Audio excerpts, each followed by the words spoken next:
Welcome back to our channel. Today, we listen to our first morning prayer. The stars hung low in the midnight sky, scattered like diamonds across a velvet canopy. In the stillness of the night, the land of Canaan rested, its hills and valleys cradling the tents of Jacob's family. The air was thick with the scent of olive trees and the faint aroma of livestock resting nearby. It was here, in this quiet corner of the world, that God's purposes were quietly unfolding, though none could yet see the full scope of his plan. Joseph, the favored son of Jacob, lay on his mat, his heart racing as he awoke from a dream unlike any other. He was but 17, yet his soul carried the weight of something far greater than his years. The dream had been vivid, almost as if the heavens themselves had opened to speak directly to him. He saw a field of golden sheaves, each bowing low to his own sheaf, standing tall in the center. And then, as the vision shifted, the sun, moon, and 11 stars bent in reverence before him. He sat up, his breath steadying as he pondered the meaning. "Surely, Lord," he whispered into the stillness, "this is from you." His young heart swelled with awe, but also with questions. What did it mean? Was this a glimpse of God's promise, a calling to something greater? Or was it a test of his humility? The next morning, the sun rose over the camp, casting its golden light across the dew-kissed earth. Joseph's brothers were already at work, tending to the flocks and fields, their laughter and gruff voices carrying across the open space. Joseph, clad in the multicolored tunic his father had gifted him, approached them with a mix of excitement and trepidation. He couldn't keep the dream to himself. It felt too significant, too divine. "Brothers," he began, his voice steady but filled with youthful earnestness, "I must tell you what the Lord has shown me." The men paused, their faces a mixture of curiosity and irritation. Reuben, the eldest, wiped sweat from his brow and nodded for Joseph to continue. Judah, always quick to jest, smirked. "Another dream, little brother? What is it this time?" Joseph recounted the visions, his words spilling out with conviction. He spoke of the sheaves and the stars, of the bowing and the reverence. As he finished, the air grew heavy with silence. The brothers exchanged glances, their expressions hardening. Jealousy, like a slow burning ember, flared in their hearts. "Bowing to you?" Judah scoffed, his voice laced with mockery. "Do you think you're better than us, dreamer? Will we all, your brothers, your father, your mother, bow to the ground before you?" Reuben, ever the peacemaker, stepped forward. "Enough, Judah. He's just a boy. Let him dream." But even Reuben's words carried a shadow of unease. Joseph's dreams, though spoken with innocence, felt like a challenge to their place in the family. Jacob, their father, overheard the commotion and called Joseph to his tent later that day. The patriarch sat on a woven rug, his weathered hands resting on his staff. His eyes, though dimming with age, still carried the wisdom of one who had wrestled with God and man. "Tell me, my son," Jacob said, his voice gentle but searching. "What is this dream you have spoken of?" Joseph knelt before his father, recounting the visions once more. Jacob listened intently, his heart stirring with a mixture of pride and concern. He remembered the promises of God to his own father, Isaac, and to him. Promises of a great nation, of blessing, of a future beyond what the eye could see. Could this be part of that same divine thread? Or was it the fanciful imagination of a young man? "Be careful, Joseph," Jacob said at last, his tone measured. "Dreams are a gift from God, but they are also a burden. Not all will understand. Guard your heart and seek the Lord's wisdom above all else." Joseph nodded, his father's words sinking deep. He didn't fully understand the path ahead, but he trusted the one who had given him the dreams.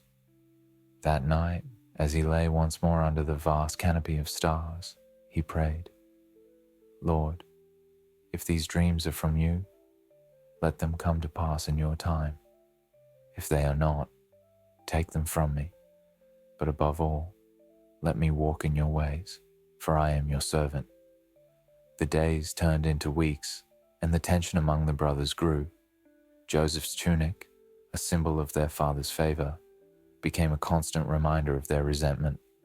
Whispers of discontent spread like wildfire, and the seeds of betrayal were quietly sown. Yet, through it all, Joseph remained steadfast. He didn't seek the approval of men, but of God. He clung to the promise of the dreams, even as the path before him grew shadowed. Little did he know, the journey ahead would test his faith in ways he could never imagine. And so, the stage was set. God's plan, like a tapestry woven by a master's hand, was beginning to unfold. The dreamer's call had been issued, but the road to its fulfillment would be marked by trials, tears, and triumphs. For such is the way of faith, trusting not in what we see, but in the one who sees all. This is the first part of the story. If you'd like, we can continue with the next chapter, exploring Joseph's journey through betrayal, hardship, and eventual redemption. Let me know how you'd like to proceed. In the rugged, sun-scorched hills of Judah, where the land meets the sky in a symphony of ochre and azure, lived a young shepherd named Amos. His days were spent under the watchful gaze of the heavens, tending to his father's meager flock, with a quiet diligence that spoke of his devotion, not just to the sheep, but to the God of his forefathers. One evening, as the sun dipped below the horizon like a weary traveler, Amos led his flock back to the humble shelter of his family's home. The air was thick with the scent of cooking bread and the murmur of evening prayers. His father, an old man with eyes as deep as the wells of Beersheba, sat under the olive tree, his hands clasped in silent worship. "Father," Amos called out, his voice carrying the excitement of youth, "I must share something with you." His father turned, his face lined with the years but bright with curiosity. "What is it, my son?" Amos rushed to his side, his cheeks flushed with the day's sun. "Today, while the sheep grazed in the valley of Elah, I found something extraordinary." He paused, his hands fumbling in his satchel before pulling out an ancient scroll, its edges browned by time, but miraculously preserved. His father's eyes widened as he took the scroll with reverence. "This is old, very old," he whispered, unrolling it gently. The parchment was covered in script, the letters elegantly formed in an ancient Hebrew style. It was a portion of the book of Deuteronomy, speaking of the laws and the blessings for obedience to God. "Where did you find this, Amos?" his father asked, his voice trembling with awe. "Under a great stone, half buried in the earth, as if it were waiting there for me," Amos replied, his eyes reflecting the stars now twinkling above. "This is no accident," his father murmured, his gaze returning to the scroll. "This is a sign, Amos. God has chosen you to find this for a purpose." That night, under the canopy of stars, they read the words together, the old man guiding the young shepherd through the ancient text. They spoke of the importance of following God's commands, of the blessings that come from walking in His truth, and the responsibilities of those blessed by Him. Days turned into weeks, and Amos found himself drawn more deeply into the study of the Scriptures. His life, once solely about the daily care of sheep, now included moments of reflection, prayer, and learning. His heart burned with a new fire, a desire to share this newfound wisdom with those around him. One Sabbath, as the community gathered by the village well for their weekly teachings, Amos, with his father's encouragement, stood up to speak. His voice, though young, carried the weight of the words he had absorbed from the scroll. "Brothers and sisters," he began, his palms sweaty but his resolve firm, "I have found a treasure, not of gold or silver, but of the word of our God. Let us remember the blessings that come from living according to his laws, from loving him with all our heart and our neighbors as ourselves."